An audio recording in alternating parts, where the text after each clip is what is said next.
আমরা যখন নতুন একটা দেশে আসি, আমরা জানি না যে সেখানকার মানুষগুলো কেমন হবে।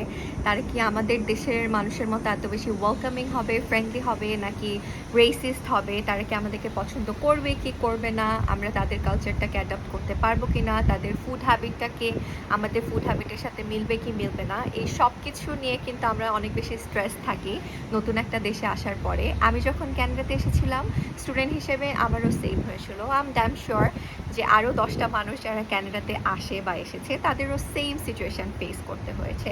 সো আমি আমার জার্নিটা শেয়ার করব আমার নেক্সট ভিডিওতে, যেটা আপলোড হয়ে যাবে কথাস ব্লগ আমার ইউটিউব চ্যানেলে। যারা এখন পর্যন্ত আমার চ্যানেল ভিজিট করেনি, make sure you subscribe Kathas blog so that এই সব কিছু নিয়ে আপনাদের প্রপার একটা নলেজ হয়ে যায় এবং আপনি যেন আইসোলেটেড ফিল করেন না। বিকজ যেটা হয় যে এই সব কিছু নিয়ে চিন্তা করতে করতে আমরা আমাদের স্টাডিতে ফোকাস করতে পারি না, অনেক বেশি ডিপ্রেসড হয়ে যায় এবং লাইফটা অনেক বেশি মিজারেবল হয়ে যায়।